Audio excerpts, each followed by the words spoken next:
mostrares frouxo no dia da angústia, a tua força será pequena. Os irmãos concordam? Não precisa concordar. Estamos vivendo dias angustiosos para a igreja? Angustiosos. Paulo fala, atribulados, mas não destruídos, né? Somos, em tudo somos. Angustiados. Não é assim? Então, nós estamos vivendo dias de angústia, sim.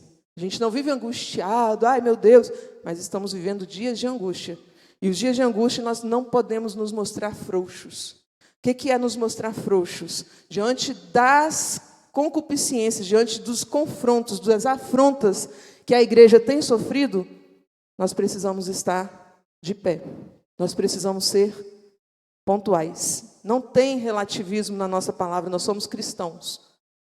Nós temos a palavra da verdade ao nosso favor. E se vivemos a palavra, e se vivemos a verdade, não temos que temer. Não temos que temer. E muitas das vezes a gente teme. Muitas das vezes a gente teme. Na lição de hoje, fala assim a introdução. A soberba e a insensatez do homem ímpio o mantém afastado da verdade de Deus. Com o advento da revolução do pensamento, o ser criado passou a priorizar cada vez mais a criatura em detrimento do Criador. A autoidolatria, o coração perverso e a escolha pelos prazeres da carne colocaram a raça humana em inimizade contra Deus. A lição de hoje é um alerta acerca do que ocorre quando Deus deixa de ser a medida de todas as coisas.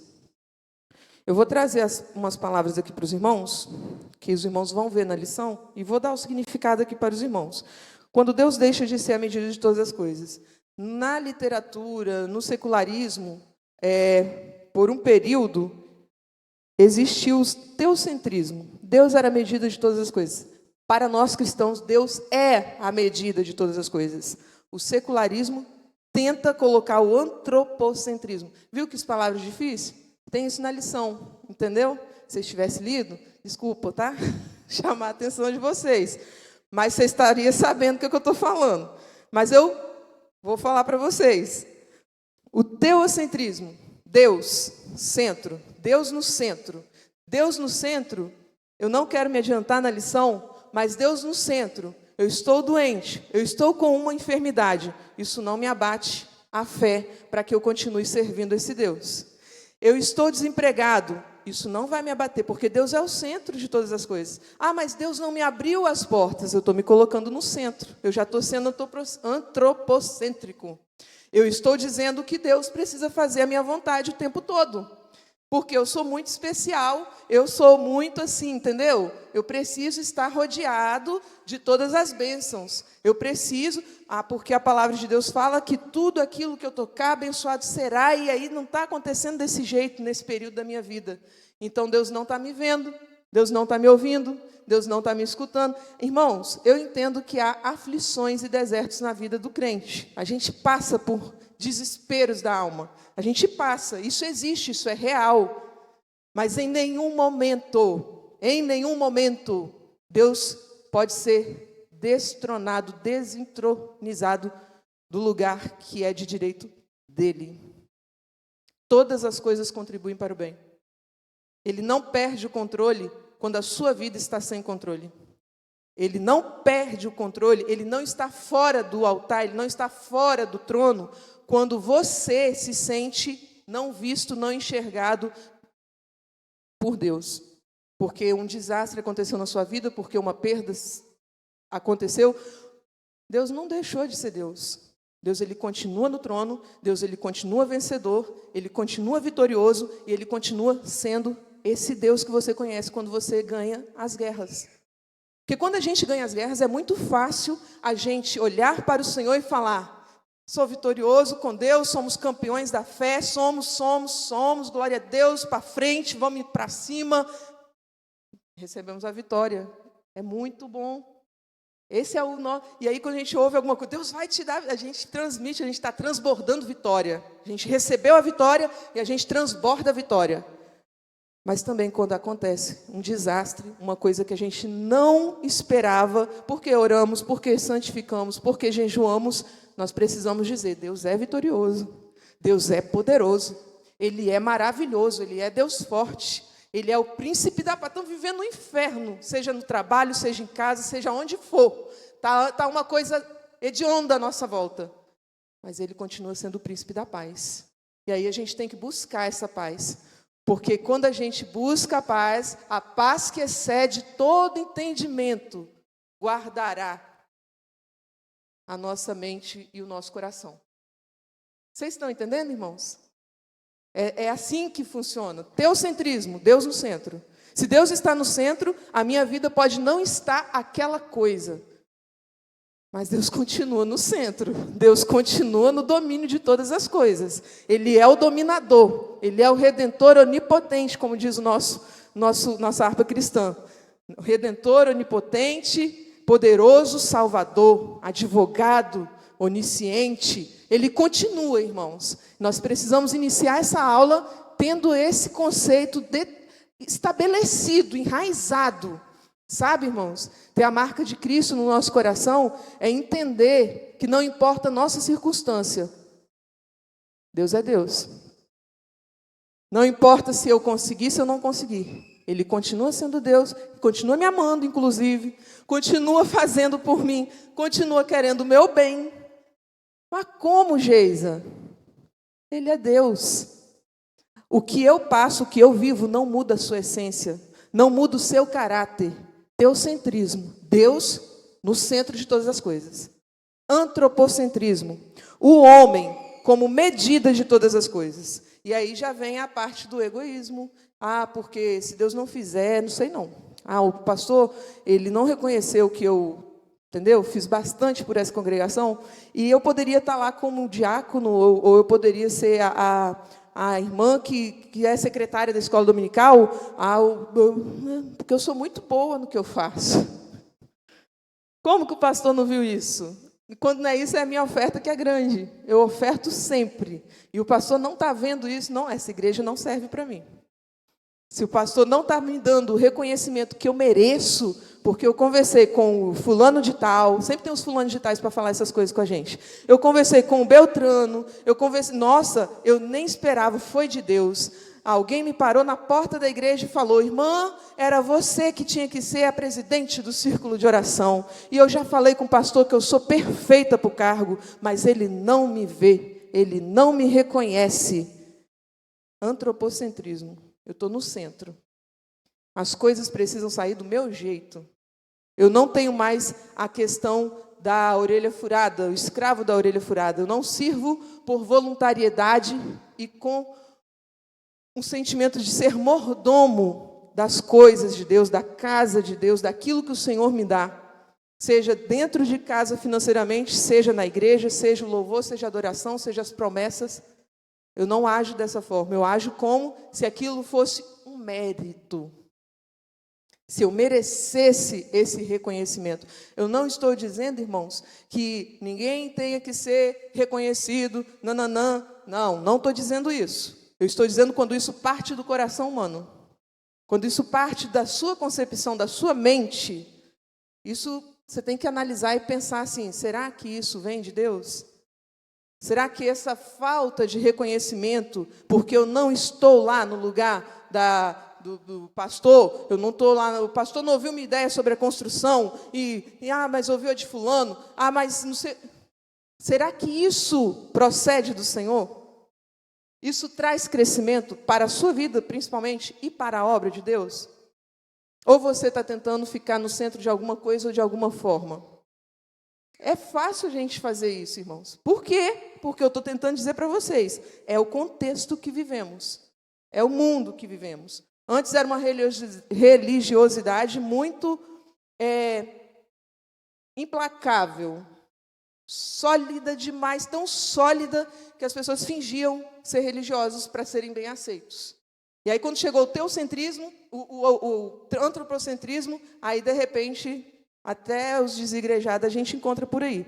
Porque não precisa de eu congregar. Eu sou crente na minha casa. Por que eu preciso estar junto, unido? Por que eu não gosto do irmão? Vou estar lá, vou ver a cara daquele irmão, não dá. E a gente se reúne de vez em quando para adorar, e isso está bom, é suficiente. Onde na Bíblia, aí começam os questionamentos. Onde na Bíblia está escrito que tem que ser todo dia? Onde na Bíblia está escrito que tem que ser todo domingo? E aí vai os discursos, as justificativas, né? As ideias, os pensamentos, e começa a fazer as defesas em prol de quê? Do reino? Em prol da que a obra cresça? Em prol de que o ministério seja avivado? Em prol do que eu acredito. Dentro da igreja. Não estou nem falando do mundo. Dentro da igreja. Isso mudou o mundo. Mas a gente está tratando disso nos embates e combates que a igreja enfrenta. Não é isso que diz a nossa lição? A igreja de Cristo e o império do mal. Seria possível colocar até a igreja de Cristo contra o império do mal. Está dizendo, e o império do mal? Vamos conversar sobre a igreja de Cristo e como é o império do mal? Mas e se fosse a igreja de Cristo contra o império do mal? Como é, eu acredito, a intenção por trás desse império do mal? É contra o império do mal. Você está preparado?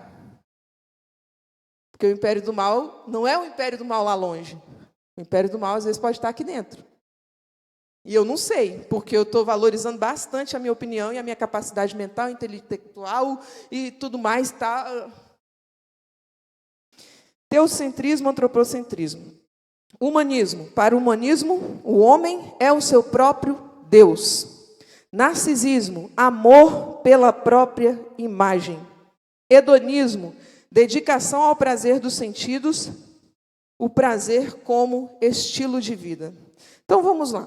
Eu vou cooperar com quem não leu a lição. Estou brincando, tá, irmãos? Se eu estivesse mais próximo, vocês vão ver que eu estou brincando. Não estou sendo agressiva, não. Vamos lá. Tópico 1. O desprezo à verdade, a impiedade e a injustiça. O termo impiedade é a tradução do grego acebeia, que significa irreligiosidade. Ele refere-se à decisão do ser humano de viver como se Deus não existisse. Já o vocabulário injustiça vem do grego adikia e significa sem retidão. A palavra carrega a ideia de não ser reto diante de Deus, nem com o próximo. Ambas as palavras revelam a situação geral da humanidade, não regenerada. Sua idolatria, o culto à criatura, a perversidade, a depravação moral, que expressam a decisão deliberada do homem em desprezar a verdade divina. Romanos 1, 19 a 20. Essa investida contra o temor a Deus e a relativização do pecado aprisiona, cauteriza a consciência humana. Tais ações provêm da recusa do homem em glorificar o Criador. A impiedade e a injustiça, o desprezo à verdade. Eu gostaria de conversar com os irmãos sobre Deus como a medida de todas as coisas e o homem como a medida de todas as coisas. É o que disse a nossa introdução. E é o que vai dizer a nossa lição em todos os momentos, né? É um ponto bem saliente da nossa lição, que sobressalta. Logo depois tem o ponto 2, insensatez humana, o culto à criatura. Mas sobre a verdade, a palavra de Deus fala muitas coisas sobre a verdade. Jesus, quando se apresentou, ele se apresentou em muitas vezes. Eu sou o caminho, eu sou a verdade e eu sou a vida. E conhecereis a verdade e a verdade vos libertará. João 8,32. A verdade é a essência da tua palavra. A tua palavra é a verdade, né? Transliterando. Santifica-os na verdade. A tua palavra é a verdade. A graça e a verdade vieram por intermédio de Jesus Cristo. Vimos a sua glória, eu não vou citar os versículos para não ficar embolado, tá, irmãos? Como a do unigênito vindo do Pai, cheio de graça e de verdade. João 1,14. Efésios 6,14 diz assim, cingindo-se com o cinto da verdade. E aí, se a gente for procurar, a gente vai ver mais outros versículos que falam que nós devemos amar a verdade, que a palavra de Deus é verdade, que a verdade é o que nos santifica, e por aí vai. E o homem como a medida de todas as coisas, ele ama e comete a mentira. Ele é enganoso. Aí a palavra de Deus diz o que para esse homem? Abandone a mentira e fale a verdade. Não darás falso testemunho contra o teu próximo. Êxodo 20, 16. Não mintam uns aos outros. Colossenses 3, 9. O Senhor odeia os lábios mentirosos, mas deleita-se com os que falam a verdade. Provérbios 12, 22. Trocar a verdade de Deus pela mentira é o nosso textuário. E adoraram, serviram as coisas e seres criados em lugar do Criador, que é bendito para sempre. Amém. Romanos 1, 25. Timóteo fala assim: nos últimos tempos, alguns abandonarão a fé e seguirão espíritos enganadores e doutrinas de demônios. Esse Salmo 5 e 6 eu acho interessante. Destrói os mentirosos, os assassina e os traiçoeiros o Senhor detesta. O Senhor destrói os mentirosos e os assassinos o Senhor detesta. A palavra de Deus fala que o diabo é o pai da mentira. Todo aquele que ama e comete a mentira. O diabo é mentiroso desde sempre. E aqueles que mentem se fazem. É assim que a palavra fala. A gente traduz, o diabo é o pai da mentira. Será que quando o ser humano ele começa a ser o centro de todas as coisas, ele já não está aí lançando uma grande mentira? E aí se faz mentiroso e quer que a verdade de Deus seja corrompida?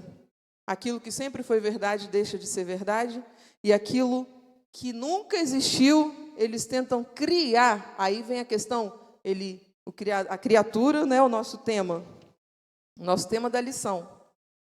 Quando a criatura vale mais que o Criador. Aí a palavra da criatura vale mais, porque ela consegue converter. Como que é isso? Ela faz uma situação em que aquilo que é dito na palavra de Deus é convertido, é usado a seu favor. Trocaram a verdade de Deus pela mentira e adorar e servir a seres criados. Trocam a verdade de Deus. Amém, irmãos? Se os irmãos quiserem acrescentar, tá, irmãos? Eu não ligo de ter, né, assim, complementar o que eu estou dizendo. Fiquem à vontade. Vamos lá. Sobre a insensatez humana. O apóstolo Paulo assegura que a revelação geral de Deus por meio da natureza faz com que o ser humano possua conhecimento sobre o Criador. Por isso, ninguém pode ser indesculpável acerca da realidade divina, nem de seu eterno poder. Não obstante, mesmo em contato diário com essa revelação, o homem iníquo não glorifica a Deus, nem rende-lhe graça. Quem conhece a Deus por si mesmo? Os irmãos, não sei se é uma pergunta que os irmãos vão achar que eu estou fazendo uma pegadinha, não é. Os irmãos acreditam que o ser humano, por ele mesmo, ele tem conhecimento de Deus? Eu não estou falando de estudo da palavra de Deus, não estou falando de estudo de Deus, não estou falando de busca pelo conhecimento de Deus. Eu estou falando conhecer a Deus como Ele é, no quesito Deus, santidade, Deus, nosso Deus. Eu sei que a gente passa por experiência, a gente começa a conhecer o Senhor. As experiências que nós temos revela quem Deus é no processo. E eu já dei a resposta aqui na pergunta. De nós mesmos, pecadores, inclinados à carne, inclinados à desobediência, inclinados aos nossos desejos carnais, inclinados à nossa vontade, nós teríamos conhecimento de Deus? Está complicado, né? É complexa ainda a pergunta. O pastor está olhando ali, Geis, tem várias vertentes. Calma aí, Geis, você está falando em qual o ponto? Né? Mas eu vou falar o ponto para os irmãos. Ninguém conhece a Deus se ele não se revelar a este homem. Ninguém conhece a Deus se ele não se revelar a este homem. Se o Senhor não se revelar, ninguém tem conhecimento de Deus. Está falando que da Bíblia, a Bíblia não é a revelação? É, a Bíblia é a revelação da palavra de Deus.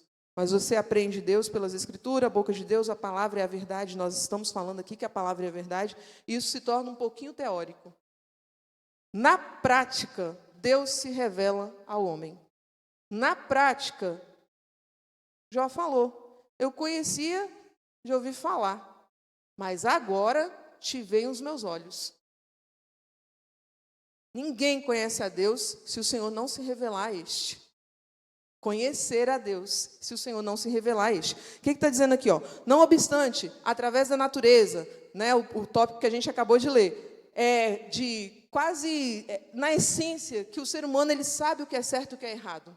Ele nasce, ele tem as propriedades, vamos dizer, essas configurações. Façamos o homem à nossa imagem, conforme a nossa semelhança. Deus é bom? Deus é bom, o ser humano tem possibilidade de ser bom. Deus é ético, Deus é verdadeiro, o ser humano tem essas possibilidades. Mas gerado em pecado, após a queda, qual é a tendência mais forte do ser humano? O pecado, Joana. Exatamente. A tendência mais forte. É só você pegar uma criança que está aprendendo o que é certo e o que é errado e você começar a observar o que ela faz mais certo e o que ela faz mais errado. Ela vai errar mais do que acertar. E aí você vai ficar assim, nossa, a tendência humana realmente é... E aí você pergunta, mas aqui, está certo isso que você fez? Não. E por que você fez? Não sei. Não sei. É a resposta. Não sei. Mas vai fazer de novo? Não. Aí faz de novo. Aí você continua ensinando. Aí faz de novo. Você continua ensinando. Uma hora ela para de fazer. Ela entende que aquilo não é o certo para aquela situação. Deus faz o mesmo com a gente. Mesmo com a gente. Deus faz o mesmo com a gente. Ele fala, não quero aqui, não vá por esse caminho, não faça isso, não fale, não pense. E quando chega nessa parte dos antropocentristas, né, dos hedonistas, mas aí eu sou um robô, mas aí eu não tenho vontade? Como assim? Tudo é dele, para ele, por ele foram feitas todas as coisas. E quem sou eu na presença do Senhor? Miserável, pobre, cego, nu. Se a gente tem essa consciência constante, nós constantemente temos a presença do Senhor conosco. Mas se o tempo todo a gente acha que é alguma coisa, o Senhor vai quebrando a nossa perna aqui, quebra a nossa asa ali, e vai falando, ó, ovelha, né? Aquelas ovelhinhas mais rebeldes, dá uns cajadinhos, traz cá, passa o bálsamo de Gileade, cura, fere de novo, né? Se estamos debaixo das potentes mãos de Deus, isso é possível de acontecer. Se não estamos, é entregue aos próprios prazeres, é entregue às próprias concupiscências, né? E aí, por natureza, a gente tem esse conhecimento. Mas a insensatez humana, olha só, mesmo em contato diário com essa revelação, o homem iníquo não glorifica a Deus e nem lhe rende graças. Eu tenho por costume, nós temos por costume, quando a gente anda, né, viaja, alguma coisa assim, a gente fica assim, nossa, Deus fez um negócio grande, né? Olha essas montanhas, olha a altura disso, olha como que é, como, né? Aí, às vezes, o ser humano vai lá, faz um jardinzinho, uns negocinhos bonitos, a gente fica, que capacidade que Deus deu. Não é mentira, né, meu bem?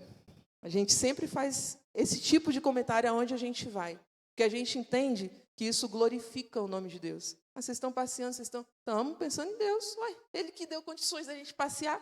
Como que a gente não vai falar e pensar e agradecer e glorificar o nome dele lá onde a gente estiver? E aí ele se revela, e a gente fica assim, como tem gente que ainda não acredita em Deus, vê toda essa beleza, Deus se revela na natureza, e mesmo assim o homem não glorifica e nem lhe rende graças. Em lugar de reconhecer o Criador, o ser criado age como se não fosse criatura, e se comporta como se não fosse divino, como se fosse divino, por causa das especulações pretensiosas de seu coração e de sua auto-idolatria. Tanto no seu raciocínio quanto no seu intelecto em relação à verdade, tornam-se inúteis. Muita gente, não sei se os irmãos já passaram por isso, considera o cristão ignorante. Não sei se os irmãos já passaram por isso. Se você está muito bem numa conversa, está muito bem lá, né, socializando, uma reunião, qualquer coisa, e toca no assunto de Deus, a pessoa já te traduz. Faz a leitura todinha. É um ignorante, é um fanático. Ele acredita em Deus. Olha para você ver. No mundo de hoje, vai ver quadrado. Vai ver, não tem a mente aberta para as coisas. Vai ver, é um homofóbico. Vai ver, tá vendo? Não dá. Para aquilo que a gente queria, essa pessoa... Só de você se declarar cristão. Eu fui parabenizar uma pessoa lá para o lado do meu trabalho. E aí, quando eu falei assim... Geralmente a gente dá parabéns e fala o quê? Deus te abençoe, Deus te conceda muitos anos de vida, Deus multiplique, né? Nananã, essas coisas. Deus, a gente coloca o Deus, que é o Deus provedor de todas as coisas. E aí eu falei, Deus te abençoe, multiplique seus anos de vida. E virei e saí, né? É uma patente bem acima minha, e continuei comendo meu negocinho, os negocinhos lá, e ouvi. Deus, né, não sei o que lá, comentou com outro que é evangélico. O outro, né, o outro é cristão. Não. Aí falou mais baixo. Aí eu entendi. Como? Eu não acredito em Deus, Deus vai me abençoar? Por que usou Deus? Todas as pessoas usam Deus, né? E tal. E o outro falou, não, mas é assim mesmo. Porque o outro é também da mesma raiz, vamos dizer assim, né? Uma outra linha, mas conhece o Senhor. Não, mas é assim mesmo, porque se não for Deus e tal, não sei o quê. Aí percebeu, aí mudou de assunto. Mas somos taxados como ignorantes, como loucos. Eu adoro, eu amo quando acontece uma situação de desespero e eu digo, Deus fará o que for necessário. Deus sabe de tudo. Não só Deus nessa situação. Vocês estão orando? É a primeira pergunta que eu faço. Aí ora. Aí eu penso, Senhor, o Senhor ouve. Se o Senhor responde, a gente já conversou isso da última vez, né? Se o Senhor responde, a gente não sabe, a gente só vai saber o tempo, né? Vendo. Porque orações Deus ouve. Mas o Senhor, Ele o quê? Ele prefere a obediência do que o sacrifício. E as pessoas esperam o sacrifício para tentar contornar a situação e obedecer, pedindo oração, fazendo orações desesperadas, de última hora. E aí é o Senhor quem decide se abençoa ou não, né? Ele que sabe os propósitos, o futuro e como Ele faz para trazer aquela pessoa.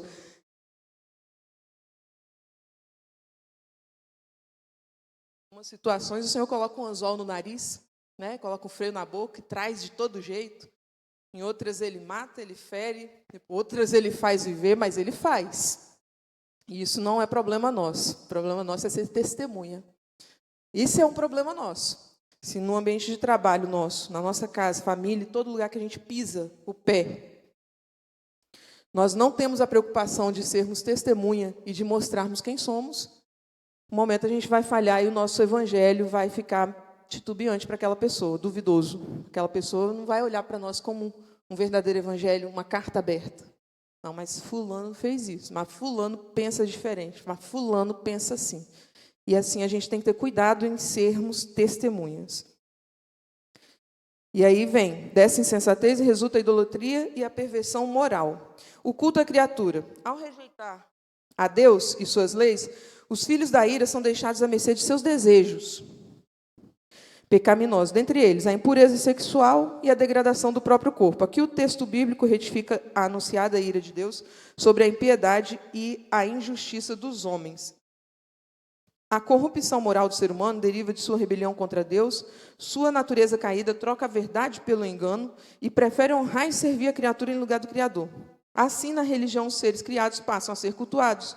Nas ciências, a matéria é colocada acima de Deus. Na sociedade, o artista, o atleta, o político, o líder religioso se torna uma referência de idolatria em afronta ao Criador, que é bendito eternamente. Quantos não falam, né? Fulano, meu ídolo, o ídolo Pelé, o rei Pelé, o ídolo Maradona, e por aí vai. Ah, fulano é a pessoa mais top da ginástica. Ou, eu sou cristão, mas fulano falou do meu partido, eu não gostei daquela irmã.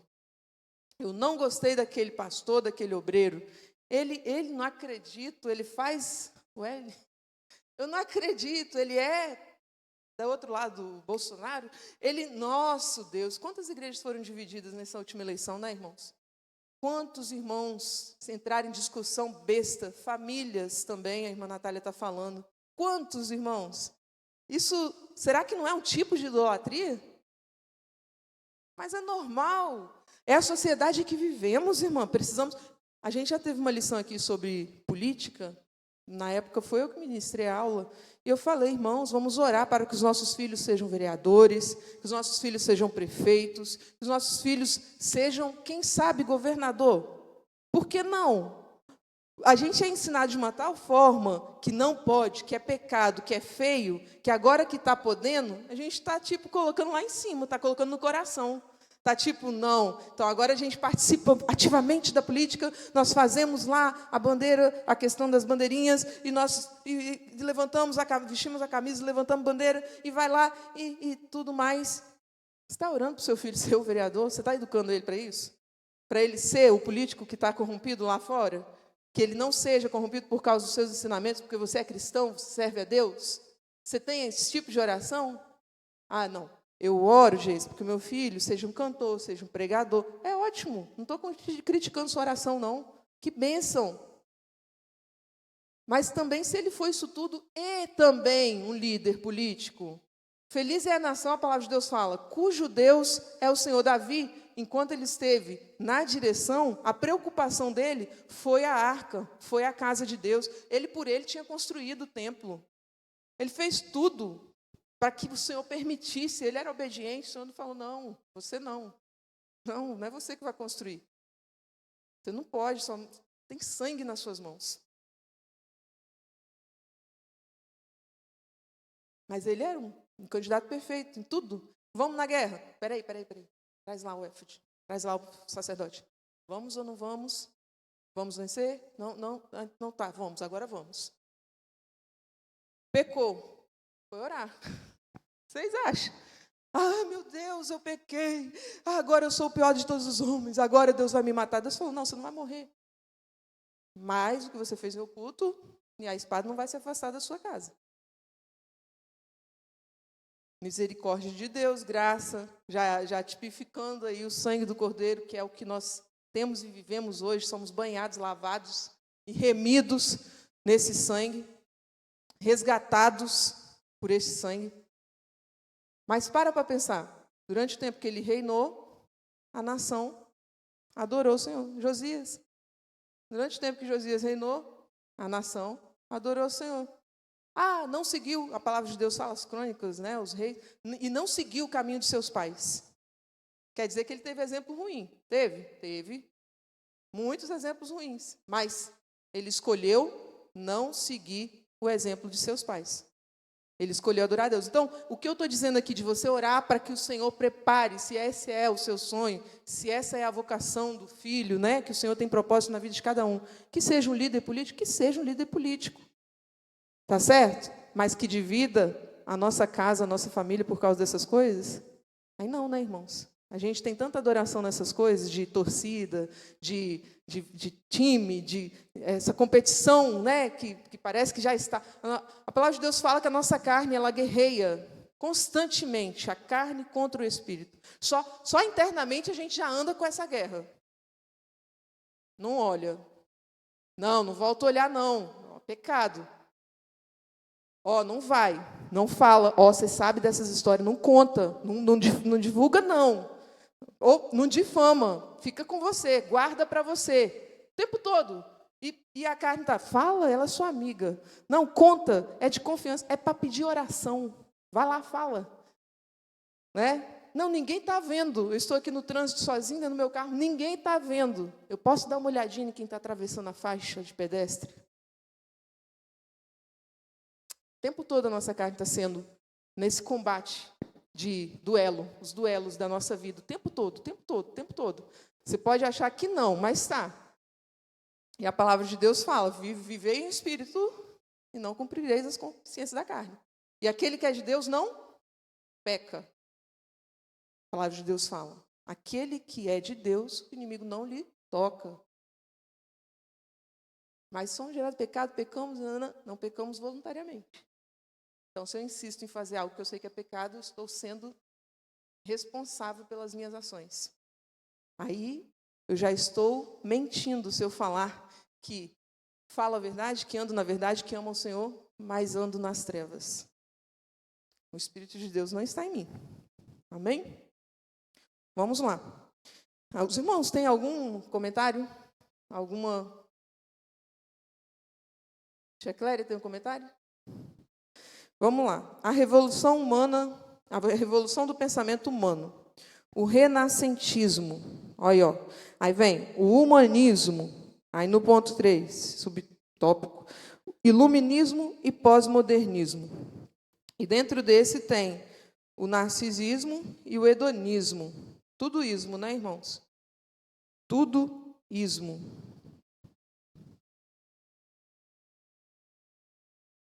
Tem microfone aí, irmão? Tem? Eu vou pedir ao irmão para ler, que aí é bom que eu não gasto minha... minha voz e fico mais calma. Os irmãos não têm ideia de como eu estou aqui. Renascentismo, a irmã Sheila pode ler? O irmão vai passar o microfone.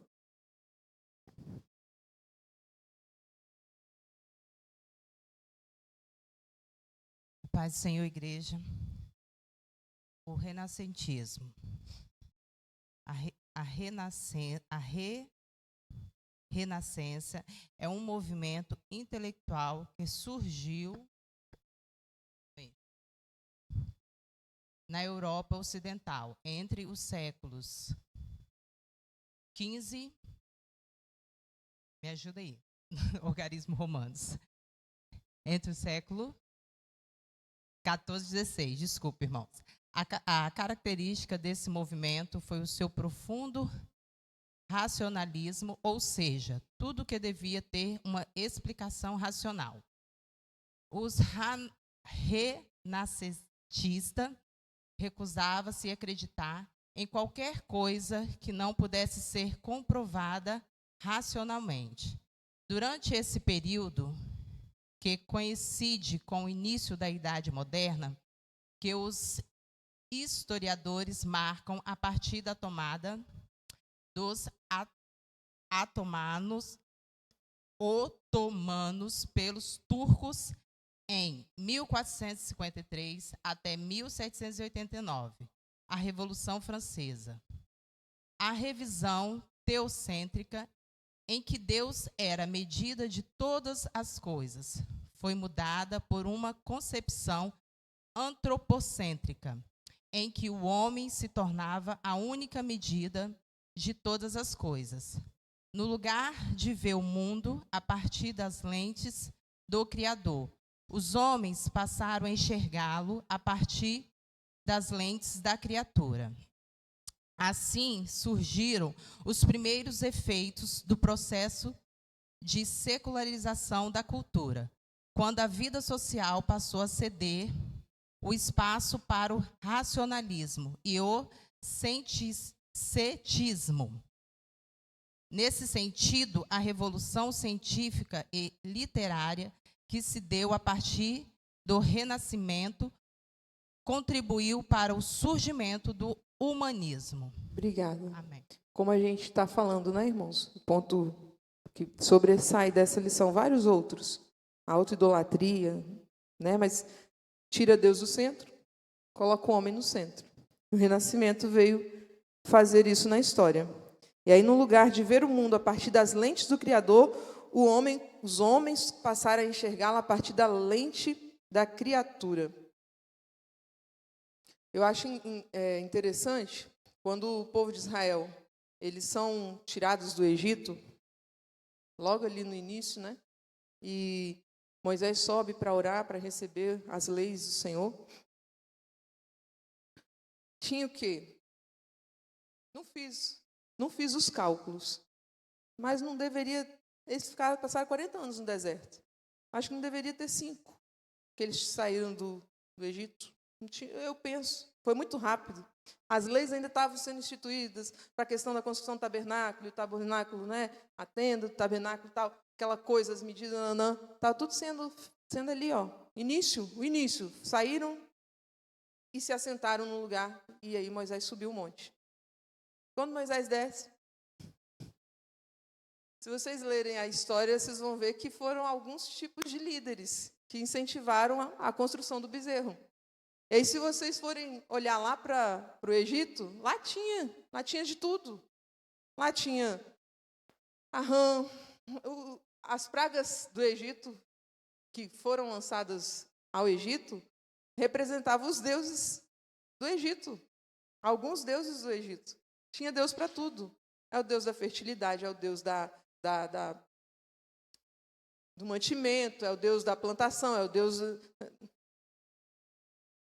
Deus para tudo. Eles tinham uma imagem para tudo. E o povo de Israel, 400 anos e um pouquinho, estava lá, inserido nessa cultura. E aí Moisés, o líder, que libertou, dá uma voltinha de 40 dias. Vai lá no monte conversar com o Senhor. E o povo esquece.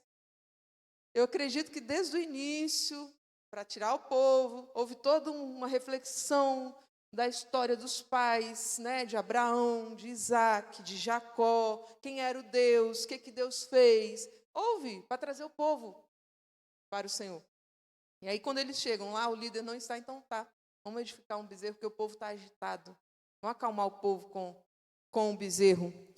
E aí, a questão aqui, ó, tira. Quando o povo. Eu não consigo imaginar a grande misericórdia, longanimidade, benignidade do Senhor para conosco. Não consigo, eu só aceito. Amém. E quando eu me acuso, eu me cobro, eu lembro, não, é maior do que eu vou fazer minha justiça ser parecida com a... Nunca vai ser. Eu não vou me cobrar além do que Deus já não está me cobrando, porque o sangue dele me purifica de todo pecado. O sangue dele me limpa. Eu não vou me submeter à escravidão se eu já sou liberta. Por que eu estou falando isso? O povo quer ser igual, lá na frente, o povo quer ser igual às outras nações. Tem rei, eles têm um rei. E aí Samuel fica indignado, não é assim? Samuel fica indignado. Como assim? Deus faz, Deus fala, Deus fez, Deus me mostrou, Deus... Olha. Não, mas nós queremos ser igual às outras nações. Conversa aí com Deus. Conversei com Deus, Samuel fala. Falou para vocês escolher. O que eles fazem? Escolhem pela lente humana. Não, vão colocar aquele que é mais alto e o mais bonito. Vai, pega Saul. Coloca Saul lá na frente. Aí eu acho que a partir daí não deu certo. Aí começaram a consultar o Senhor sobre quem seria. Os profetas foram usados para ungir quem seria. Após Davi, depois de Salomão, a divisão das tribos e tudo mais. Mas o homem continuou olhando tudo pela lente humana. Porque as nações são, eu quero ser igual. Não é assim que a gente pensa? Porque a igreja lá faz, eu também queria que a nossa igreja pudesse. Porque o irmão pode. Por quê? Porque eu não posso. Eu não sou melhor que ninguém, ainda se coloca humilde. Eu não sou melhor que ninguém, ele não é melhor que ninguém. Aí vem a fala da humildade, né? Eu vou fazer igual também. Eu quero igual também. O senhor ia falar alguma coisa, irmão?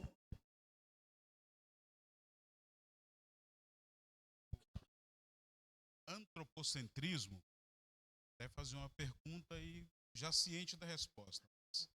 Existe hoje o antropocentrismo dentro da própria igreja? Desde o início, a gente está afirmando que sim. Sim, tá. Por que não está dentro da igreja? É no ser humano. Isso, exatamente. Então, se tratando como uma assembleia, que é um grupo de pessoas, e pegando o templo onde nós reunimos, existe sim o antropocentrismo. Por quê? Eu me lembro agora, uma das maiores quedas do homem é se achar o tal bambambam. Lá em Belo Horizonte, eu auxiliei um determinado pastor, e no templo, assim, Assembleia de Deus, tá? E ele pegava e todo momento, não, nós vamos fazer assim, eu vou estar aqui. Sim, pastor. Sempre a gente ali. Em tudo, irmãos, olha, eu vou fazer isso aqui, porque não tem como. Já tentei Ciclano, Bertano, não dá, sou eu. Tudo ali à frente. Aí era ele, e ele fazia o melhor. Aí chegou a determinado momento e falou assim, olha, aqui na região foi conotado aí como eu sou o melhor em tudo. Irmã Jesus, eu olhei, e pastor, meu chefe, meu amigo, toma cuidado com o seu pensamento. Não, que é isso? Chegou o momento, ali todo mundo, lá na igreja e tal, aí o inimigo usou uma mulher. Entrou, aí está lá e chegou o momento, ele foi expulsar aquele demônio. Nós obreiros, eu o segundo dele, alguns outros irmãos, ele já desceu, deixa comigo, e já desceu. Irmã Geisa, ficou de 8 até 9h20, e o demônio não saiu. Por fim, ele suou tanto, ele disse e falou assim, olha, irmãos, vem cá, ai vocês aí, vem cá, desce aqui, vamos descer. Mas e foi, o diabo falou algo na cara dele ali, terrível. Aí uma simples, nós descemos, algum outro irmão, a irmã veio, que era uma mulher, obreiro, só estenda a mão, que me ajuda. A irmã chegou em nome de Jesus, sai, o demônio foi embora. Então, queridos, olha, hoje, isso serve para todos nós. o antropocentrismo, sempre sentir que é o tal, eu faço melhor, eu canto, eu prego, irmão, isso é um grande engano. Ai de nós se não for a misericórdia de Deus na nossa vida. Nós temos que diferenciar quando... Vou colocar o exemplo de Moisés de novo. Quando Moisés estava ali liderando, os seus auxiliares eram quem? Miriam e Arão. A gente precisa estar atento a isso aí. Eles ficaram o quê? Enciumados. Mas como assim? Só Moisés que manda? Só Moisés que fala? A palavra de Moisés é a única? Deus só fala com ele? Quem somos nós? Eu não sou profetisa? E você não é o sacerdote escolhido? A descendência, sacerdote segunda linhagem de Arão, tudo mais? O que aconteceu com eles, irmãos? Principalmente com Miriam, né? Miriam foi tomada de lepra, quando ela contestou a liderança de Moisés. Porque Deus falava através de Moisés, e Moisés era a boca de Deus para falar com o povo. Algumas vezes, nós, com o nosso conceito de conhecimento, é tudo isso que a lição de hoje está falando, de suficiência e tudo mais, às vezes a gente fala algo, e aí, como eu dei o exemplo de Moisés, figura também o pastor, a gente acha que o pastor precisa fazer a nossa vontade. A gente precisa ter cuidado, porque o pastor ele é o anjo da igreja. Ele vai dar conta de nós e da vida dele. Eu costumo pensar assim que fica mais fácil para eu não me questionar em pensamento qualquer coisa que eu veja que a minha carne está dizendo ali, já mando calar isso comigo. Imagine se alguém me falar alguma coisa. Fica na sua mente, fica na sua. O pastor sabe o que está fazendo. Você vai ver lá na frente o resultado. Porque eu não vou dizer aqui que a gente não é ser humano que tem pensamentos diferentes e tudo mais, não. A gente tem. Só que a gente é racional. A gente não é doido. A gente não tem um desvio ali na mente. Espiritual até que existe. Porque o crente que ele é espiritual, ele discerne das coisas espirituais. O carnal, ele discerne da carne. Tudo da carne. E aí, quando a gente está falando nessas questões que o irmão deu exemplo, a gente precisa entender algumas questões. Que quando é o pastor, Deus trata com o pastor. Vamos servir, vamos obedecer, vamos fazer. E é isso que Deus falou para a gente fazer através dele, vamos obedecer. Vamos questionar, não. A obra de Deus cresce dessa forma. Geise, mas o pensamento e a liberdade de pensamento? Que mais? Geise, mas então eu não vou questionar nada? Você não é questionador, você vai conversar. Se quiser, você conversa com o pastor. Pastor assim, então tá. Vai orar, ajuda o pastor nas orações, seja o braço direito que segura de um lado, ou outra pessoa que segura do outro, para que a batalha seja vencida. Não seja aqueles que não estão enxergando essas situações, esses conflitos que muitas das vezes a nossa liderança está passando. Falei o exemplo do pastor, tem exemplo da nossa, aqui para as mulheres, né? Liderança e filho de oração. Muitas das vezes a nossa vitória vem quando a gente se ajunta. Mas o nosso temperamento, o nosso emocional e a imaturidade espiritual que temos faz com que nós sejamos a pessoa que divide. Com quê? Com palavras. Você não acha que isso aí foi demais? Aí vem as raposinhas, né? As raposinhas que vai lá na vinha e faz um estrago danado. Ou vem aí o fermento que leveda toda a massa. E aí a gente está achando que a gente está sendo o quê? Justo. Não. Isso aqui está certo, você concorda, pastor Fernando? É assim que a gente começa. Isso aqui não está certo, ô Natália? Você concorda comigo? Concordo, ganhei 2. Irmão, mas nem perguntei, o irmão vem e fala, não foi de Deus você falar isso, porque eu também penso assim, igual você. De tempos de cristãos e de igreja e de 4 paredes que a gente sabe que o final desse caminho não é um final bom. Não é um final bom. Daí prevém a rebelião, a queda e tudo mais. E aí eu lembrei de Lúcifer. É simples, irmãos, a palavra de Deus. Do jeito que a gente quer que os nossos filhos hoje, eu sou mãe do Bernardo, madrasta, do jeito que a gente quer que eles obedeçam a gente, que eles sejam ali cegamente obedientes, é assim que a gente, quando vai educar, a gente... falei para você 1000 vezes. O Senhor também quer que a gente obedeça cegamente, mas quando é na nossa vez, o que a gente faz? Né? Eu sou adulto. falar assim comigo? Ah, quem sou eu? Até parece. A irmã da liderança falar desse jeito. Para você ver. Irmãos, eu tenho aprendido com o passar do tempo que é realmente melhor obedecer do que sacrificar. A palavra de Deus já diz isso. Você sacrifica, você chora, você se decepciona, você discute, acontece um monte de coisa, e aí, vamos colocar assim, né, aqui para nós irmãs. E os irmãos também agora têm o conjunto, tem festa dos irmãos, talvez os irmãos não entram muito em mimimi, né, irmã Jéssica?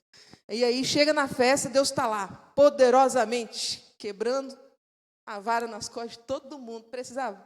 Podia ser noite de bênção. Podia ser noite de milagre. Podia ser noite da minha vitória, da salvação lá do pessoal da minha casa. Mas durante o preparo daquele culto em ação de graças, por aquele aniversário, olha como que é a motivação. Real, singela, né, honrosa, é transformado numa disputa de cor de uniforme, de versículo, de entrada, de louvor, de música. Quem está cantando nota sempre é ela. Natália, toda vez Natália, pelo amor de Deus. Tem mais ninguém que canta nessa igreja? Mais ou menos assim. Meu Pablo também passou, né? Canta. Meu Deus do céu, misericórdia. Não, a voz daquele irmão, a voz daquela irmã, daquele diácono, meu Deus, me irrita. Que Deus me perdoe, mas me irrita, sim. Se converte, irmãos. Pega a sua mente, traga cativa ao Senhor, é o que diz a palavra de Deus. Converte o seu coração. O irmão perguntou se existe na igreja. Existe dentro da gente, irmãos. Irmão pastor Ricardo Presbítero. Existe dentro da gente essa questão do antropocentrismo. Porque o ser humano, desde lá, a queda do Lúcifer, quer ser o quê? Igual a Deus. Quer fazer. E aí eu ouvi uma pregação uma vez que eu me levantei e não me submeti a ficar ouvindo o resto, e, portanto, nem pesquisei para falar sobre ela para vocês, que se somos filhos de Deus, somos deusinhos. Essa frase matou a pregação desse irmão para mim. Se somos filhos, não somos. Filho de peixe é peixinho, a gente aprende a desmistificar as coisas. Filho de crente é crentinho, aí a gente fala, não é crentinho, mas somos filhos de Deus, então somos aonde? Ele nos criou a sua imagem e a sua semelhança, conforme a sua semelhança. Igual a Deus ninguém é. Quando começamos a pensar que somos melhores nisso ou naquilo, o Senhor vem e corta, né? Para que dê fruto. E olha, ele não lança no fogo, se ele dá chance. E aí, se não produzir ainda, aí ele não lança no fogo. Amém, irmãos? Renascentismo. Visão humana e a visão sobre as lentes de Deus. Humanismo. O humanismo, aqui, a questão da ética e moral, fala que a questão da ética e a moral depende do homem. A criatura passa a ser a base de todos os valores no lugar do Criador. Então, eu sou um ser humano e aí me importa mais o relativismo e a questão que eu vejo. Isso aqui, ó, por exemplo, irmã Isabel, depende do ponto de vista A, isso aqui é pecado. Mas do ponto de vista B, isso aqui não é pecado. A ética passa a ser humana. A ética aqui, a questão da ética e da moral, passa a ser puramente humana. Depende do ponto de vista. Não, vamos conversar, né? Você viu, é pecado. Não, peraí, vamos conversar, né? Doutrina é uma coisa que diz a palavra. E se diz a palavra é a verdade. A gente viu aqui os versículos todos que diz que a palavra santifica-os na verdade, a tua palavra é a verdade. Se a palavra de Deus diz que é pecado, tem um tema de uma igreja que fala, eu sou o que a palavra diz que eu sou, eu faço o que a palavra diz. Se é baseado pela palavra, não tem depende, não tem relativismo, não tem, mas espera aí, desse ponto de vista, pecado é pecado. Deus abomina, Deus aborrece. Só que se Deus concede graça, Ele concede. Aí a gente entra em dois extremos. É pecado, isso aqui é pecado, depende. O outro extremo, Deus odeia, aborrece e permite. Não, mas aí não, Deus odeia e aborrece. Mas se Deus permite, lá na frente, se Deus estende a graça, e se Deus estende a misericórdia, e se Deus resgata e faz de novo, e aí? Aí a nossa justiça vale mais que a de Deus. Não. Vou dar um exemplo para os irmãos. Quem mata, a gente olha com os olhos. Deus converteu, era matador, matou tantos, não sei o que. Nossa, Deus converteu, isso aí. forte. Eis não sei o quê, não sei o quê, não sei o quê. Nunca vi, mas talvez, não sei, não quero nem propor opinião de valor minha. Um abusador, um estrupador, um pedófilo. Não. Para esse aí não tem perdão. Para esse aí já era, está condenado já. Deus não vai alcançar essa vida. Não tem como Deus... Olha, a nossa justiça. Eu não estou expondo opinião de valor para vocês, não. Eu estou falando para vocês como que a gente confunde muito a misericórdia e a graça de Deus com a nossa falsa justiça. Porque é muito justo quando é para a gente. E benefício nosso. Mas quando é em benefício do outro, a nossa justiça impera. Não vou orar mais não vou orar mais não, porque aquela irmã me aborreceu muito e Deus está abençoando e não pode. Deus não pode abençoar. Olha lá, você viu? O marido arrumou um emprego. Como é que pode? Olha lá, você viu? Comprou o carro, comprou a moto, abriu um negócio. Não dá, não é possível. Deus não viu o que ela falou para mim? Quando foi? Se Deus, o Espírito Santo, fosse sentar para conversar, quando foi que falou mesmo? 5 anos atrás. E aí, teve perdão? Teve. E por que você está falando isso ainda? Só que a nossa justiça, a gente quer que seja o quê? Um padrão. Deus age assim com o irmão Dejaí, o presbítero Dejaí, Deus vai agir assim com o pastor Pablo. Porque não pode, Deus é justo. A gente faz assim ainda com a justiça de Deus. Não pode. Deus foi lá e... Não, Deus tem que fazer isso com o pastor. Como é que o pastor Pablo vai e não vai? E por que isso? E por que Deus trata diferente? Porque Deus trata com cada um individual, irmãos. E ai de nós se fosse um padrão só. Cara, nós já teríamos sido consumidos se fosse um padrão só. Misericórdia. Ainda bem que o Senhor conhece o temperamento do irmão Josias. E conhece o temperamento do Jacó, e conhece o da Joana, e conhece da irmã Otília, e trata com cada um de acordo. Ele nos criou, ele nos fez, ele sabe como a gente funciona. Se eu apertar aqui, fulano vai buscar, eu vou apertar. Mas se eu der a benção à Jéssica, a Jéssica vai me buscar, então eu vou dar. Mas por que para mim Deus tirou e para ela Deus deu? Ué, fala com Deus. Mas a gente quer isso? Não, a gente não quer isso. A gente quer que Deus faça a nossa justiça. A gente fala que é a justiça de Deus. Deus é justo, né, pastor Sten? Não, Deus é justo. Não, Deus vai, lá na frente Deus vai tirar. Deus vai tirar, não é possível, Ele tirou de mim, Ele vai tirar também, vai tirar dele também. Só a misericórdia do Senhor. Humanismo, a gente acabou de falar, né? A base de todos os valores no lugar do Criador. A gente não quer nem saber o que Deus pensa, como Deus age, a gente só quer saber que a justiça ética e moral é a nossa. Iluminismo. A resposta de tudo era baseada na razão. O homem passa a ser senhor de seu destino. A igreja se torna dispensável. E aí eu coloquei entre parênteses, os desigrejados. É dispensável se reunir, é dispensável devolver dízimo, é dispensável ofertar, é dispensável ouvir a palavra, é dispensável obedecer. Eu posso obedecer quando eu quiser, hoje eu não estou pronto. Quem disse que a gente quer obedecer alguma coisa, irmãos? Natureza humana. Natureza humana quer fazer o que quer. Natureza humana é soberba. Natureza humana não abaixa a cabeça, não. A natureza humana, ela quer ser excelência acima de todos, de todas as coisas. Essa é a natureza humana. E que dia você vai decidir obedecer? O dia que o Senhor for lá e tirar o que você mais ama? O dia que o Senhor for lá e te dar uma dor de cabeça, para você pensar que vai morrer, e aí Ele tem todo um plano traçado? Seria tão mais fácil obedecer do que sacrificar, não é verdade? Mas a gente espera o sacrifício para entender isso aí que o Senhor está falando. A questão da pós-modernidade fala do absolutismo e do relativismo. A gente comentou aqui no exemplo que a gente falou, né, usamos a irmã Isabel. Isso aqui é pecado, mas depende do ponto de vista e tal, o absolutismo. Não, é tudo pecado. Tudo, está tudo ruim, é tudo... Mas a questão do absolutismo, se tivéssemos o discernimento nos dias de hoje, seria muito melhor do que o relativismo. Por quê? Porque ele torna líquida a questão sólida. A palavra de Deus é sólida, a palavra de Deus é a verdade, a palavra de Deus é peso, coluna e firmeza da verdade. Mas aí vem a pós-modernidade e faz o quê? Faz um líquido. As coisas são... hoje eu estou, mas amanhã eu não estou. Hoje eu estou firme, amanhã eu não sei. Hoje eu estou aqui Ah, mas amanhã pode ser que eu esteja, né, lá fora, no mundão. Olha aqui o que diz.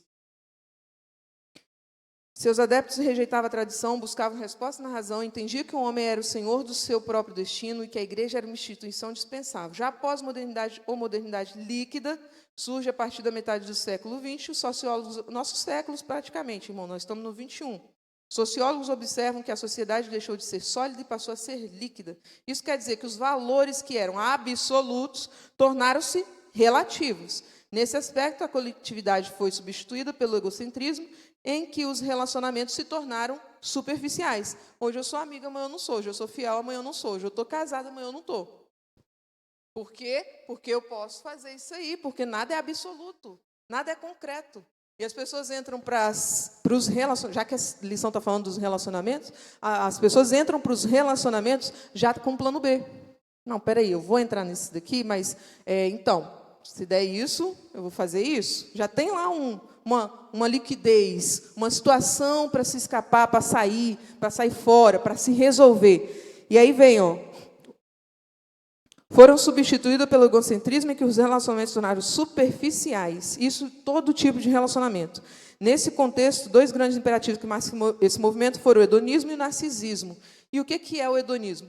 Busca pelo prazer, que a gente falou aqui, dedicação ao prazer dos sentidos, o prazer como estilo de vida. E o narcisismo, amor pela própria imagem. Conta a lenda, né, que o Narciso estava passeando na floresta, e aí, de repente, ele vê um poço muito, né, parou no poço ou para beber água, para ver, e quando ele chega, ele vê a imagem dele refletida. E o Narciso era muito bonito. Ele era muito, muito, muito, muito bonito, que ele se apaixonou pela imagem dele. E ali ele esqueceu de comer, ali ele esqueceu de voltar para casa, ali ele morreu. Mas ninguém fala a parte que ele morreu. O pessoal só fala até onde ele era o Deus Narciso. Ele virou o Deus, né, Narciso, da imagem, mais bonito. Por causa disso, é conhecido como o mais bonito. E aí, o que é o narcisismo nos dias de hoje? Mesma coisa. Mesma coisa. Idolatria e autoimagem. Eu sou mais. É difícil eu falar isso? Enfim, eu sou mais. A autoidolatria é tudo que se coloca no lugar da adoração a Deus. Nesse caso, podemos dizer que o culto à autoimagem é uma forma de idolatria. Enquanto Cristo reflete a imagem de Deus, o narcisismo reflete a natureza do pecado. O apóstolo Paulo retrata que o homem caído como uma pessoa egoísta, amante de si mesmo, avarenta, amante do dinheiro, odiosa, sem amor para com o próximo, rebelde, sem amor para com Deus, hedonista, amante dos deleites. Desse modo, uma pessoa não regenerada tem a necessidade de autopromover-se, desenvolvendo uma opinião elevada de si mesmo, como o presbítero citou anteriormente. Evangelista ou presbítero? Eu sempre erro o nome dos irmãos, tá, irmãos? Desculpa, me perdoa os irmãos. Desse modo, uma pessoa não regenerada tem a necessidade de autopromover-se e desenvolvendo uma opinião elevada de si mesmo. Ela também anseia por reconhecimento de modo ilícito, busca estar sempre em evidência, contrária à autoidolatria. A Bíblia ensina que a primazia é de Cristo e não do homem. E quando a gente lê isso, eu me lembro do louvor. Tu és santo, tu és santo. Que outra palavra se faz necessária para te descrever? Quando nós temos o coração centrado na vontade de Deus, irmãos, que tudo é para o Senhor, a gratidão real, e não a modinha que tem hoje. Agradece que as coisas mudam. A gratidão hoje virou modinha, né? Não, se você agradecer, fica tipo uma receita básica. Mas ser grato no meio das lutas, irmãos, não é fácil. Quando fala de gratidão, é nesse momento que você precisa ser grato. Ser grato, é o que eu disse no início, na vitória, é óbvio. O Senhor me deu a vitória, eu vou ser grato, é lógico. O irmão me dá lá um presente. Muito obrigada, irmão, pelo presente. Não é fácil ser grato dessa forma? Mas agora, as coisas não foram como eu imaginava, como parecia que ia, mas eu sou grato. Isso muda a situação. Eu sou grato porque Ele é santo. Eu sou grato porque Ele continua me amando. Eu sou grato porque tudo isso que eu passei, tudo isso que eu estou passando, não está mudando meu relacionamento com Deus. Então eu sou grato. Ele é santo, ele é amigo, ele é marido. A palavra de Deus fala, o Senhor, ele provê o que for necessário para todas as coisas, irmãos. Ele é o Deus que excede todo entendimento, a sua graça excede todo entendimento. Imagina, os irmãos, fica fácil a gente servir a Deus se a gente tiver um coração quebrantado dessa forma. Agora, se a gente tem um coração, eu sou o melhor, eu deveria estar pregando hoje? Quem deveria estar dando aula hoje era fulano. Poxa, quem deveria estar na bateria era o irmão ciclano, só o Abraão que toca. Ou eu sou mais bonito, ou eu sou o que falo melhor. Irmã Geis, ninguém pensa assim. Conversa um pouquinho com alguém. Talvez você não está conversando com as pessoas certas. E você está tão envolvido, glória a Deus por isso, com os santos, que não está tendo tempo de ouvir essas asneiras de alguém. Que é uma asneira, irmão. Ouvir que a pessoa se autopromovendo. É triste isso, é muito triste. O melhor reconhecimento que temos é quando ele vem de Deus. Deus deu testemunho de Jó. Deus que deu o testemunho de Jó. Vocês estão entendendo? Deus deu o testemunho de Jó. E Deus falou, e fulano é segundo o meu coração. E Beltrano é amigo de Deus. E nananã, é isso. Nananã. Já pensou? O que Deus tem para falar de você hoje? Será que é mais importante que você pense sobre si mesmo? Do que o que Deus pensa a seu respeito? A gente ficou repetindo essa frase um tempo atrás. O mais importante é o que Deus pensa a seu respeito. Irmãos, tenha cuidado com isso. Como que está a sua vida para você ter ideia do que Deus está pensando a seu respeito? Está pautada na palavra? Então é mais importante que Deus pense a seu respeito. Não? Se cuida, porque Deus pode estar pensando a seu respeito coisas severas, tá? E você está aí todo, mas o mais importante é que o Deus pensa a meu respeito. Porque a autoimagem, o ego está bem grandão. Mais importante, não importa que o irmão me corrigiu, que o irmão chamou minha atenção lá, ou que... Não importa. Importa que Deus pensa a meu respeito. Será que Deus está pensando coisa boa a seu respeito? Idolatria no coração. O coração se refere às emoções, à vontade e ao centro de toda a personalidade. Ele também é descrito como enganoso e perverso, pois do interior saem os maus pensamentos, as imoralidades, a avareza, a soberba e a insensatez. Marcos 7, 21 e 22. Em vista disso, Deus condena a adoração de ídolos no coração. Infelizmente, algumas pessoas chegam a aparentar que adoram a Deus, mas, na verdade, servem a ídolos em seus corações. Quando eu li isso aqui, eu pensei, sabe o que, irmãos? Às vezes é o marido, às vezes é o pai, às vezes é a esposa, às vezes é o filho. Está servindo a Deus, mas está com esses ídolos no coração. Como assim, Geisa? Não, se o meu filho acontecer alguma coisa com ele, sei não. Se o meu marido acontecer tal coisa, quantas vezes a gente já viu, irmãos, casamentos se dissolver e as pessoas saírem da presença do Senhor? Ou quantas vezes a gente já viu famílias que às vezes tem alguém no mundo das drogas, na prisão, alguma coisa assim, e a pessoa sai da presença do Senhor. Porque ora, pede, o Senhor não liberta, não salva. Naquele tempo e no momento que a pessoa está querendo. Não está vendo Deus agir, não está vendo. A gente, quando tem fé, a gente não vai pela vista. Não é verdade? Quando a gente conhece o Senhor e o Senhor se revela a nós, a gente entende que a gente vive por fé. E por fé, a palavra dele pode surgir a qualquer momento. E uma palavra basta para a situação mudar. Que mundo a gente vive que essas coisas não fazem efeitos na nossa vida cristã? E se não fazem efeito, a gente precisa buscar mais o Senhor. Para que elas possam fazer efeito. Para isso estamos aqui, eu acredito. Eu costumo dizer que aqui é um hospital. Cada dia você sabe de um diagnóstico da sua vida. Você pode sentir são hoje, mas amanhã você pode já estar com uma alergia, uma rinite, passou um ventinho, nós estamos vivendo aí a questão do inverno, né? Passou um negocinho assim, aí a gente já está lá meio mal, aí aqui é o hospital. É aqui que a gente toma os histamínicos da vida, acalma o nosso ânimo, acalma os antibióticos que trata, você está entendendo? Os xaropinhos, às vezes é docinho, às vezes é amargo. Então, é um hospital para quem está vindo, se convertendo, mas para nós também. Nunca, até que aquele se revele o que é perfeito, né? até que ele venha, e aí em nós, ele faça, e também que sejamos perfeitos como ele é. Nós estamos sempre em processo de melhoras, de aperfeiçoamento. Quem não pensa assim, não sei não. Eu sou mais, eu sou suficiente, às vezes a gente coloca esses deuses dentro do nosso coração, mas estamos aqui, ó, tu és santo, tu és santo. Quão grande é o meu Deus, cantarei com grande é o meu Deus. Pelo amor de Deus, bateu no meu filho, vou lá brigar com ela. Quem bate no meu filho? Espera aí, como que é isso? Corta as relações, não conversa mais. Às vezes chega até, pastor, a irmã bateu no meu filho. Olha, irmãos, o que liderança houve?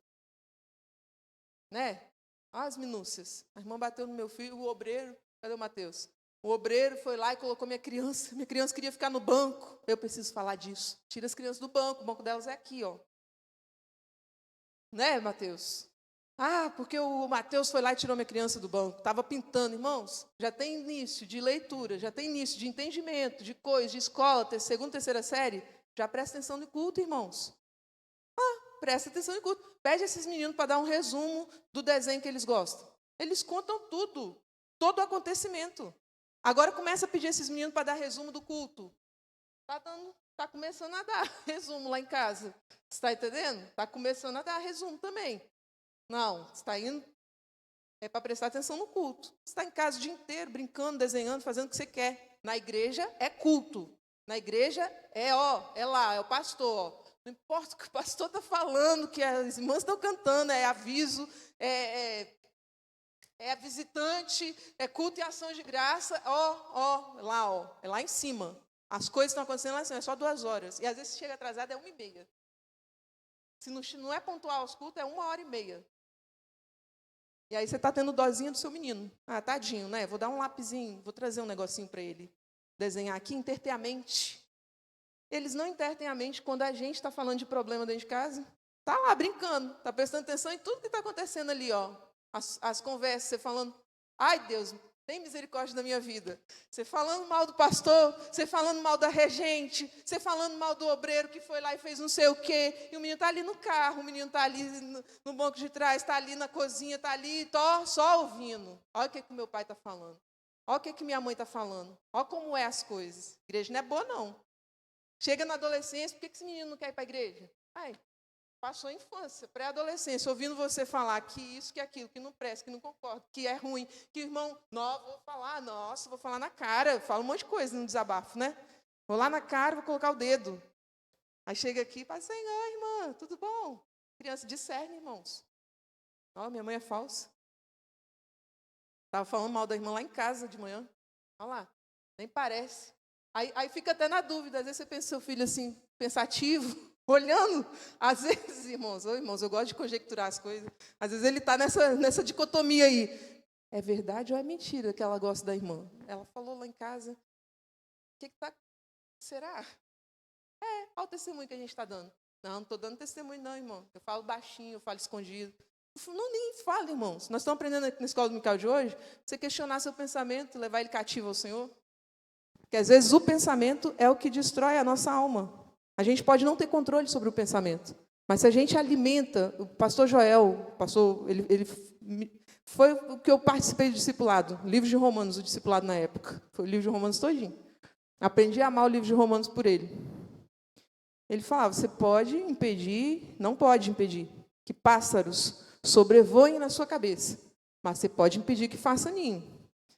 E quando os irmãos questionavam sobre pecado, sobre, Romanos 7 e tal, não, pecado pode até passar. A gente não tem o controle, a gente não é um robô de ficar deletando isso presta, isso não presta, assim, sem ter visão. Mas você pode impedir que ele faça ninho. A questão, como que é gerado o pecado, irmãos?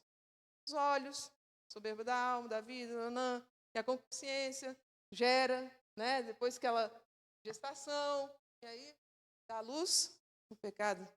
E o pecado sendo concebido gera a morte. É a palavra de Deus, irmãos. Erramos por não conhecer as Escrituras.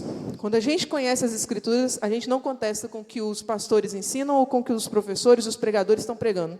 A gente ouve, absorve e leva para casa, do eu. Pega e destrincha assim, ó, vai engolindo durante a semana, que aí fica efetivo no seu organismo. Né? Às vezes já que a gente falou de hospital e de antibiótico, às vezes tem coisinha que a gente tem que dividir, né? Os comprimidinhos tem que dividir para engolir e tal, mas porque faz bem, vai dar resultado bom. Mas engole. Criança que tem dificuldade, acho que seus meninos tinham, não é isso? Eu acho que tinha dificuldade. Criança que tem dificuldade, a gente faz o sacrifício. Tapa o nariz, tapa a respiração, enfia na goela, faz aquela coisa, porque a gente sabe que é bom. Agora a gente é adulto, está na presença do Senhor, está ouvindo a verdade, está ouvindo a palavra e quer o quê? Vomitar. Não, aquilo ali não foi para mim, o irmão ficou em casa. Não, ele me contou um negócio, aquilo lá foi tudo para ele. Eu vou contar para ele, vou mandar ele assistir a live. Agora a gente tem live, né? Vou mandar ele assistir a live. Irmãos, o Luiz não está vindo, alguém vai pegar o microfone enquanto isso? Que eu estou aproveitando. Vai, né? Obrigado, viu, irmão? O meu tio que me avisar, irmão. Idolatria sexual. Mas é isso. Só um minutinho antes da senhora avançar aí para o terceiro subtópico, queria só fazer um comentário em relação ao primeiro e o segundo, né? Sim. Acabamos de passar. A idolatria no coração é que a gente deve ter maior cuidado hoje. Até porque também é uma orientação da palavra de Deus. Devemos guardar o nosso coração, né? Porque daqui, ou a gente vai para o primeiro tópico ou vai para o terceiro. Porque tudo está no coração. A gente vai falar do que está no coração, a gente vai praticar daquilo que está no nosso coração, a gente vai querer imitar aquilo que subiu no nosso coração. Então, o coração nós devemos guardar puro.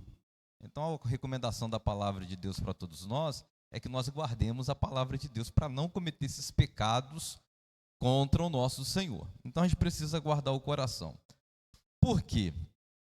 Dentre as muitas coisas, vamos pegar aqui a autoimagem, né? O mundo hoje, ele, vamos dizer assim, de certa forma, há uma avalanche de informações vindo da parte do mundo para a gente. Nós, por mais que sejamos crentes, somos seres também totalmente influenciados, né, pelo contexto que nós vivemos, por aquilo que nós vemos, enfim. Faz parte da nossa natureza humana. Por isso que eu estou dizendo que precisamos guardar o nosso coração. E o mundo hoje preserva muito essa imagem, a beleza, o culto à pessoa. A pessoa precisa se sentir melhor, de forma que já está começando a ficar exagerado, né? Até mesmo a gente já começa a ver algumas coisas e condenar. Porém, outras, às vezes, pode passar de forma rasteira. E aí que está, vamos dizer assim, a ação do maligno, naquilo que passa de forma rasteira, e às vezes a gente acaba se deixando influenciar e não guardar o coração dentro dessas coisas. Vou dar um exemplo para você, vou citar um nome daquilo que nós conhecemos como já está uma aberração, né? A pessoa já está deixando da sua beleza natural pela valorização da sua imagem, por exemplo, pelas muitas vezes fazendo cirurgia plástica, cirurgia, e vai, mais cirurgia em cima de cirurgia, onde já não tem mais aonde mexer, né? Costumamos dizer assim, que se passar perto de um fogo derrete, de tanta, né, ação do homem em cima do corpo. Isso não é tanto só da mulher, como dos homens também, né? Antigamente a gente falava muito das mulheres, né? Falava muito dessa questão da vaidade o culto feminina. Está tão extensivo, mas que os homens também estão começando com a se mesma influenciar vaidade. nisso. Então a gente precisa ter muito cuidado, né? Para a gente não ser influenciado por essa muita informação que vem do mundo para a gente. Vou dar um exemplo, assim, por exemplo, olha como as pessoas estão ficando desconfiguradas, né? Olha a Gretchen hoje, já idosa, como a gente vai, olha, o corpo já está desfigurado, o rosto já não parece o rosto de uma mulher, né? A gente vai pegar, por exemplo, agora que começou a lançar esse filme da Barbie, não sei o quê, o Ken humano, né? Você olha, era um homem, já está com o rosto de mulher, vai se mutilando, a coisa está ficando horrível. Mas há uma sutileza por trás disso que às vezes vai passando. E a gente cristão, nós homens, as mulheres, a gente precisa ter cuidado, porque a gente acaba de se achando feio, nas sutilezas das coisas, vai querer fazer uma coisa, outra e tal. E a valorização disso vai se tornar um pecado para nós, né? A gente chegar na igreja, sempre querer estar bonito, sempre querer estar apresentável, né? Não posso chegar na igreja, não posso isso, não posso aquilo, por causa da minha imagem. Então isso vai se tornando prejudicial e Deus não está no meio disso. Então a gente precisa guardar o nosso coração. Não estou dizendo com isso que a gente precisa andar feio.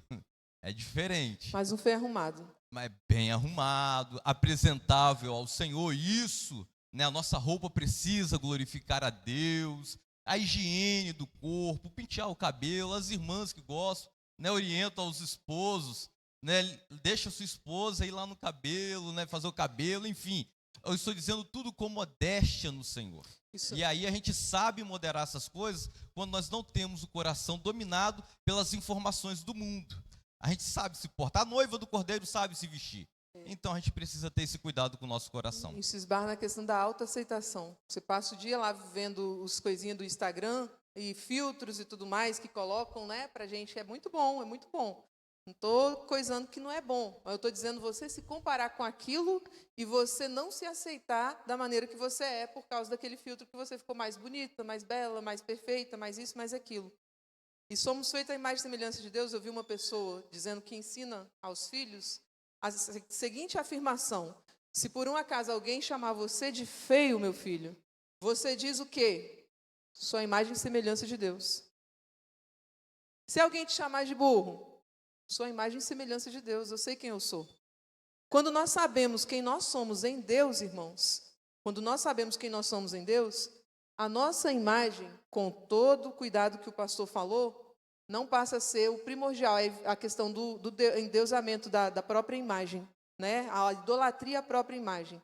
Se eu não tiver esse olho... Gente, um lado do nosso corpo, obrigado, tá, pastor? Planejei falar isso, mas eu fui ver o horário. Um lado do nosso corpo não é igualzinho ao outro lado do corpo. A gente, desde o ventre, já foi criado assim. Eu acredito que seja proposital do Senhor, entendeu? Para mostrar para a gente que a gente é dependente dele em tudo. Mas fulano é muito belo, muito bonito. Os filhos de Jessé lá, né? Deve ser esse. Esse é bonito, deve ser esse é bonito. Talvez alguém tenha um olho igualzinho ao outro em algum lugar do mundo. Mas, geralmente, um olho é menor que o outro. Uma narina é mais redondinha que a outra. Uma mão é maior, um pé é maior, um lado do corpo. Gente, nós somos assim. É assim que o Senhor nos criou. Mas aí, as interferências, as intervenções humanas fazem o quê? Como? Facial. Não sei o que lá, facial. Qual é o nome? Harmonização. Porque no meu rosto não é perfeito. O meu olho é maior que o outro. Eu tenho que harmonizar aqui, subir um lado aqui, para ficar perfeito. A idolatria aí. Estou idolatrando a minha imagem. Se eu não fizer isso, aí a minha imagem, a minha autoestima vai lá embaixo. Porque fulano é perfeito, eu não sou perfeita. Nós somos perfeitos, irmãos. O Senhor nos criou perfeitos, seres perfeitos. Cada um, de cor, de raça, de língua, de nação. O Senhor nos criou perfeitos. E o dia que nós entendermos o amor de Deus por nós, a gente vai se amar mais também. E vai amar melhor o próximo. Quando a gente não entende o amor de Deus, a gente não consegue demonstrar isso por o próximo. E nem por nós mesmos. Aí quando a gente ama a Deus, a gente entende e ama a si mesmo e passa a amar o próximo também. A questão do pecado sexual... É porque o horário está bem coisado.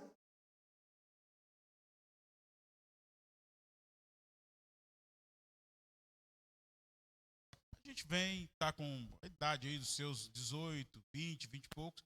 Aí o tempo vai passando, é claro que a pele, as coisas vão mudando, mas muitos não querem aceitar essa realidade e querem fazer coisas extravagantes nos corpos. Mas essa modernidade está desde as crianças. Não está nos velhos, não. Os velhos têm a justificativa das rugas, não sei o quê, minhas rugas, bababá. Mas criança, irmãos, criança, escolar, pré-escola, está vendo essas coisas aí e estão se achando feios. Ou a exaltação de uma parte do corpo faz com que se sintam superiores a outros. Graças a Deus, eu vou dar um exemplo, lá em casa parou, mas nosso filho tem o olho verde, o pastor Fernando também tem o olho verde, o irmão Stênio, a Maiara, mas a expressão que ele dizia as pessoas gostam de mim porque eu sou bonito. 6 anos. Hoje ele não fala mais isso, eu expliquei para ele que não é bem assim. Eu sou o mais bonito da minha turma lá, da igreja, porque eu sou bonito, eu tenho olho verde. É criança, é inocente, não tem maldade e tal, não tem. Mas se eu continuo falando, é verdade. É por isso mesmo que gostam de você. Ele vai se tornar quem na adolescência e na vida adulta? Eu falo com ele, não, as pessoas gostam de você pelo quem você é por dentro. Seu olho é bonito, mas não é por causa do seu olho que você é amado. Você é amado por todo o resto. É mais ainda porque você faz por dentro do que pelo que você é por fora. Ah, é? É. E outra, quem te ouve falar isso fica triste. Porque que não tem olho verde vai sentir o quê? Feio. Você falar isso para os seus amigos, eles vão se sentir tristes. Você quer? Aí o meu sogro tem olho claro também. Aí você quer que a Laís, ou não sei quem, a prima, né, os parentes lá, se sinta triste porque não tem olho verde, aí não é bonito? Criança, irmãos. E se ele pega os fios do Instagram que ele não pega? Se ele começa a manipular esse tipo de coisa? Daqui a pouco ele vai querer fazer um monte de coisa na vida.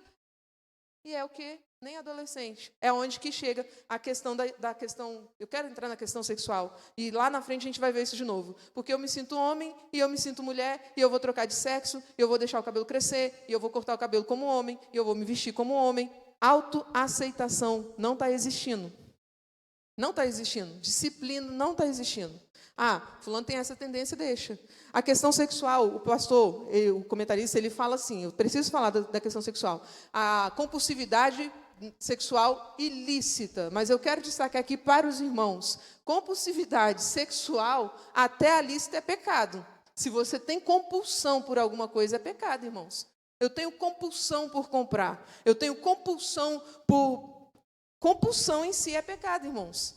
Aqui o comentarista ele destaca a compulsão sexual ilícita, que é o quê? É toda hora, todo dia, com quem seja. A vontade de Deus, eu vou lá e faço. Vou lá e pego, homem ou mulher, não interessa quem, eu tenho compulsão. E aí vai lá e faz o que deseja, o hedonismo, os deleites da carne. Está falando que é uma idolatria também do sexo, idolatria do sexo. A gente usaria o nome de ninfomaníaco e tudo mais, né, as doenças da vida. Mas cristão, compulsivo, mesmo que seja dentro do casamento, irmãos, vamos ser moderados em tudo? A palavra de Deus fala para a gente ser moderados. A palavra de Deus, se o seu pensamento está sempre em sexo, em desejos sexuais, o que sobra para Deus? O tempo todo você está pensando em satisfazer a sua carne. Dentro do casamento. Eu preciso trazer para dentro do casamento, porque aqui não tem ninguém que está lá, indo lá e fazendo o que quer, na hora que quer. A gente tem que aprender o que a gente precisa. Seu pensamento é só isso. Você não tem pensamento de pegar a palavra, você não tem pensamento de fazer um jejum, você não tem pensamento de brincar com o filho, você não tem pensamento... Seu pensamento é esse, compulsão. Compulsão é isso, compulsão alimentar, sabe? Você dá vontade de comer e o que aparece para comer você come. Mesma coisa, compulsão sexual. E aí, quando falo de sexo ilícito, está falando, né, das pessoas do mundo, como é o mundo e tal. Mas eu vou falar para crente. Para crente. Veja aí se você não está sendo demais para um lado, 880. Né? Sem fogo nenhum, com fogo demais. Tá certo, irmãos? Porque tudo isso glorifica o nome do Senhor. Irmãos, Deus criou o casamento para essas coisas. Mas a gente precisa ser moderados em tudo. A gente precisa ter domínio próprio em tudo, não é só na língua, no pensamento, na obediência, é em tudo. Eu aproveitei que o comentarista ele fala dessa questão sexual e refleti, enquanto eu analisei a revista, como que isso vai servir para os irmãos se é ilícito? Se é ilícito, não vou fazer. Mas se é lícito, posso ter compulsão sexual, irmã Lidiane? Ah, é lícito, está dentro do casamento, eu posso pensar, fazer, ah, meu Deus, vem cá, vamos lá, ah, agora, e tal. E aí nem come, e aí nem bebe, e aí o menino... Por quê? Porque está dando primazia aos desejos sexuais em primeiro lugar. E eu preciso dizer para vocês, dentro do casamento também tem o ilícito. E o ilícito é pecado diante de Deus. Está dentro de 4 paredes, só eu e ele sabe. Só ela e eu que sabemos, mas o Senhor também tem diretrizes para o casamento, dentro de 4 paredes. Que o leito seja sem mácula, a palavra de Deus fala. E você casado, pensando, amando, gostando da sua mulher, do seu marido, você pode macular o leito se você fizer algo que ofende a santidade de Deus, que a palavra de Deus condena. E os irmãos estão entendendo muito bem o que eu estou querendo dizer, porque eu não vou dizer bem mais claro do que isso. Tá certo?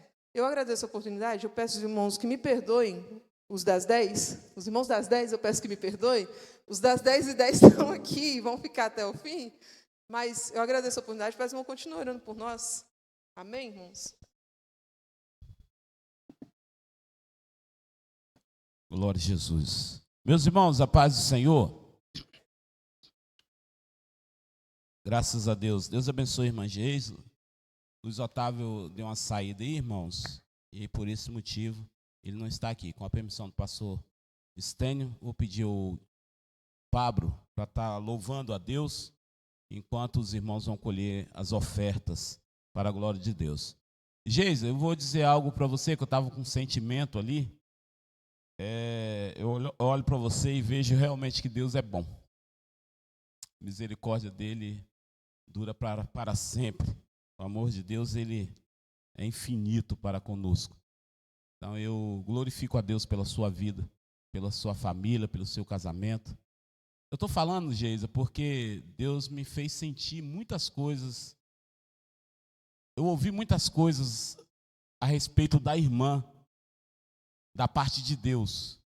E aí, quando eu olho para a irmã, nessa situação que a irmã está, gravidinha, e eu fico glorificando a Deus assim no meu íntimo, assim, não tem? Assim, porque Deus é muito bom. Ele é muito bom. E Ele é fiel, irmãos. O nosso Deus, Ele é fiel. Irmãos, eu estou vivendo milagres da parte de Deus. Na minha casa, na minha família, Deus tem feito coisas grandes. E eu não tenho palavra para glorificar a Deus. E aí, ouvindo aqui o ensinamento da palavra de Deus, quando nós atribuímos a Deus tudo que Ele tem feito em nossas vidas, irmãos,